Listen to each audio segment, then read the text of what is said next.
The episode picks up right after the intense tug-of-war game, where Ji-hun, Sang-woo, Ali, Sebayok, Il-nam, and the rest of their team barely managed to survive. Exhausted and shaken, they return to the dormitory, but there is little time to rest. The victory secures their place in the next round, but it also paints a target on their backs, especially for Deok-soo, who realizes that Ji-hun's team is far stronger than he initially thought. The night is tense. With fewer players remaining, everyone knows that another attack is possible. Ji-hun and his group take turns keeping watch, staying alert for any threats. Meanwhile, Sang-woo, still reeling from the bloodshed, starts showing his ruthless side even more. He knows that brute strength alone won't secure his survival. He needs to outthink everyone. Elsewhere, Junho, the undercover police officer, continues his investigation inside the facility. Disguised as a guard, he sneaks into the archives, flipping through years of records. His heart nearly stops when he finds a file that reveals shocking information.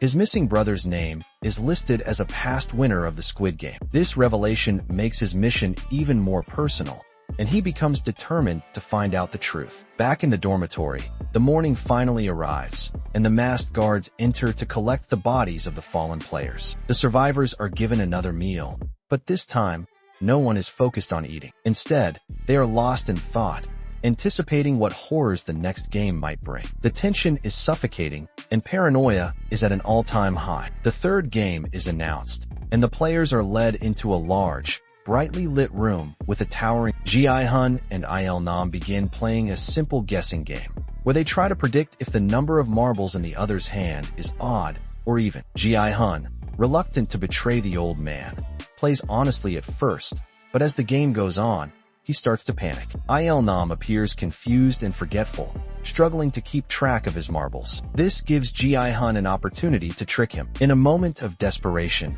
Ji-hun deceives Il-nam, taking advantage of his apparent dementia to win. Just as Il-nam is down to his last marble, he reveals that he knew all along that Ji-hun was tricking him. However, he accepts his fate, handing over his final marble with a sad smile, calling Ji-hun his ganbu, a term for a close childhood friend and ally. Il-nam is led away, and the sound of a gunshot follows shortly after. Meanwhile, Ali and Sang-woo's match takes a tragic turn. Ali, trusting and loyal, believes that they will find a way out together. But Sang-woo, desperate to survive, exploits Ali's trust. He convinces Ali to put his marbles in a bag, promising that they can find another way. When Ali realizes the betrayal, it's too late.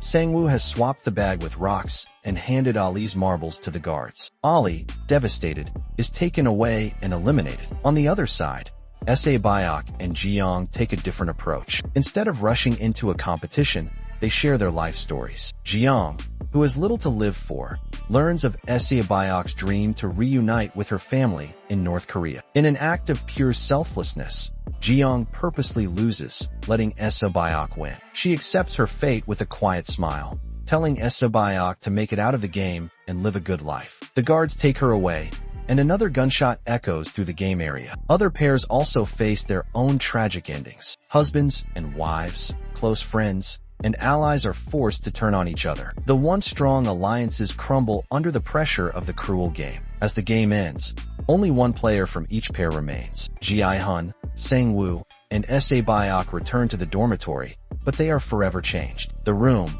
once filled with camaraderie, now feels emptier than ever. Ji-hun is haunted by his actions, Sang-woo struggles with his guilt, and Sebayok mourns the loss of Ji-young. The reality of the Squid Game is now clearer than ever.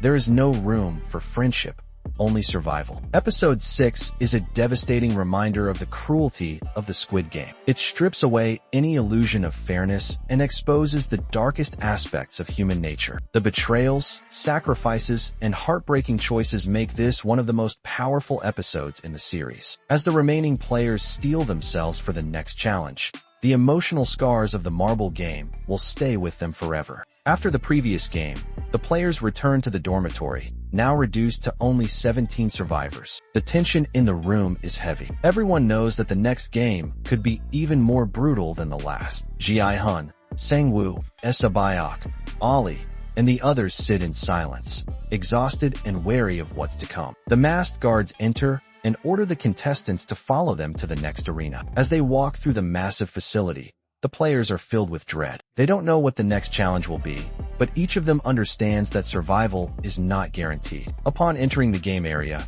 they see a traditional Korean village-style setup. The walls are painted with bright colors, almost giving a nostalgic childhood feel. In the center, the frontman announces that the game they will play is marbles. Each player must form a team of 2. Immediately, most players assume that teaming up with a friend or someone they trust will give them the best chance of survival. Ji-hun pairs up with player 001, the old man Oil Nam, believing that he should look out for him. Sang-woo and Ali, who have grown close throughout the competition, decide to team up. Bayak, who has mostly kept to herself, partners with Jeong, the quiet but observant girl. Players scramble to form teams, with some left feeling uneasy, realizing there's an odd number of contestants. The guards then reveal the cruel twist.